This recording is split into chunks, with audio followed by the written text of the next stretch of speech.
But whenever we talk about being enlightened, and there's a lot of people in here. Shout out to everybody in here. Don't forget, hit that thumbs up button, guys. Hit the thumbs up button.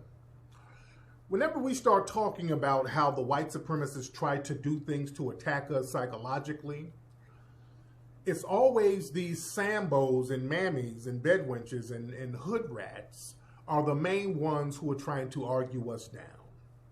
See, black folks, when you are awakened, you see things and you see all the propaganda. When you wake up and see how the white supremacists are and how sophisticated they are, you start to notice a whole bunch of things that you never noticed before. You understand? When I was studying, becoming knowledgeable as a young person, I would listen to certain videos and read certain books, and I would learn about certain symbols and corporations. So when I went out in the world, I would look at things totally different. When you have new goggles on, you see things that other folks don't see. I would look at certain corporate structures, like, for example, Time Warner. I remember learning about the Time Warner signal and how that shit looks like an eye, the eye of Horus. So shit like that, I'm like, oh shit. When you look at certain symbols and just a lot of stuff, when you wake up, you soak in more things. You got a different mindset, you got a different energy, and you question things as you should. You're supposed to question things. When you see certain symbols or certain names and you start putting things together, you know, whoa, this might be something different. Yeah, the red pill, blue pill, yeah? Just like the Matrix. You can take one pill and go back to sleep. If you take this other pill, you're going to wake the fuck up. I like the woke pill. What's up? Current time, 9:16 p.m., May the 14th, 2020. Check out this clip from this movie. This game, Zombie Gunship Survival. Very interesting. Very interesting. Zombie Gunship Survival. Check out the audio.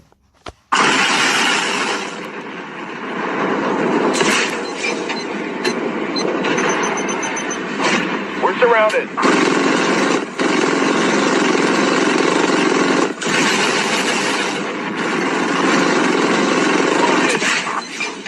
Taking damage. We need some fire. So, this is a game. It's a game. Or so one would think. Understand, stuff goes down at the subliminal level. I'm going to tell you what this thing reminds me of.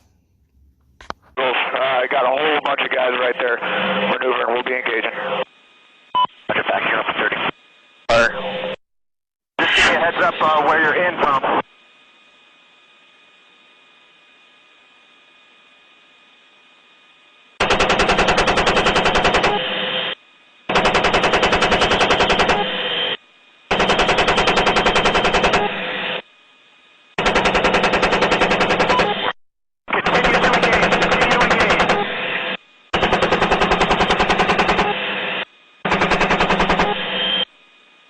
Come back to the left. Zoom 02, talk to me.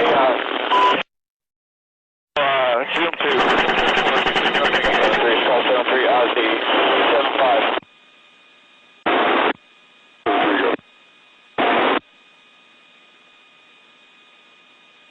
Alright, give me back in constraints. Zoom 02 has movers just below our position. Again, Muslim, that's the code word for black people. That's always been a code word. Going back to the Moors, when the Moors and the Christians were fighting, the Muslim Moors, the white Christians, even in Cuba, they have a dish called Moors and Christians, which is black beans, white rice. So Moor has, and Muslim and black, all of that has been synonymous. Now over here, they have to create an apartheid state because the white population is dwindling here.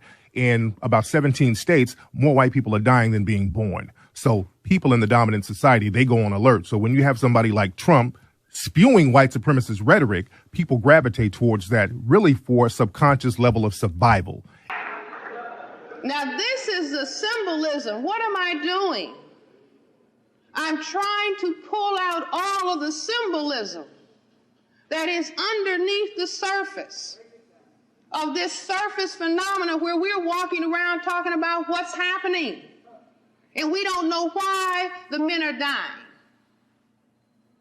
The men are dying because genocide is an imperative aspect of white supremacy. When it really begins to get shaken, it kills the black men so that there will be fewer people to threaten white genetic annihilation.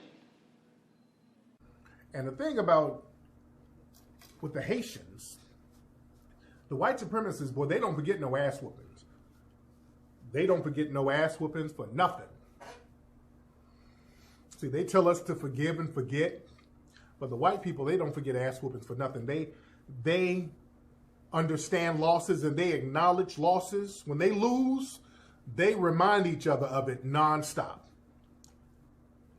Even in codified ways. See, when black folks, we lose and then we start lying to ourselves. See, white folks will lie too. They'll lie too. They'll act like they're winning, but among each other, they'll tell the truth, at least among each other.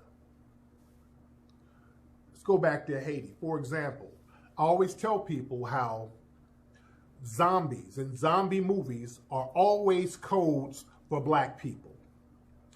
Zombie movies, even today, when they show you zombie movies or zombie shows like The Walking Dead, all of that stuff is really codified information on how white people should deal with black people who are rebels. Do you understand that? It's always been like that. When you watch these zombie movies were all about society breaking down. It's always the same theme in zombie movies. Society is broken down by some circumstance, and then these zombie people, which are these people in a trance, these half-dead people walking around killing white people. Yeah? That comes directly from the Haitian Revolution. As a matter of fact, and this is some real history a lot of folks don't talk about, even the name zombie can actually be traced back to one man who was in Haiti. Now, the word zombie, it goes back to West Africa, but there was a brother in Haiti. There was a brother in Haiti named John Zombie. J-E-A-N and zombie, Z-O-M-B-I. This is where the prototypical zombie myth came from. It came from one person. Back in the early 1800s, when Dessalines started to clean out all of the white areas, because they started killing off a lot of the white French. They killed like thousands of French people after the war to get them out of there because they couldn't trust them. Dessalines knew these people could rise up and undermine us, so we killing their ass. And Dessalines would go to different parts of Haiti to make sure people were dead. Because some people were like, well, damn, the war is over. Man, do we have to kill them? You're like, nigga, when I get up there, they better be dead. So a lot of times, they wouldn't kill the people until Dessalines got up there. He said, you kill them, I'm killing you. So they went around killing off a lot of the French people because he knew that they were going to potentially rise up. So they got to go. And let's take all this little shit they got too. Yeah? But one of Dessalines' foot soldiers was Jean Zombie. He was a mulatto, a former slave mulatto, but he was a rider though. Had red hair, even the descriptions of him, they talk about he was a red-haired Negro with crazed eyes. He was known, he was infamous for butchering the shit out of white people. This dude took pleasure in butchering the white people in Haiti. Oh, it was an art form to him. And he became very infamous and feared. His name just through shock waves in white society, even in France, through the French. They would talk about this guy. Even now, the word zombie, that's what zombie is so scary. It came from one guy, Jean Zombie. 200 years later, and the word zombie is still scary. They remind you that zombie is scary. His name is Jean Zombie. There's a few books with information about him. Milo Rigaud, I think that's his name. He was a brother who wrote a book in the 1950s. He mentioned him. A couple of other books mention him. And they write very little about Jean Zombie because he was such a it scared the shit out of white people. I mean, this motherfucker would scare white. They don't really like talking about him. Jean, J-E-A-N. Jean Zombie. Zombie with an I at the end. Yeah? But this dude scared the hell out of white people. This was the real life boogeyman. This was the real, and he was into voodoo and all that stuff too. He was a voodoo guy. He was into voodoo and all that too. So that just scared the shit out of white people. They were terrified of this guy. Like, don't go outside. Zombie might get you.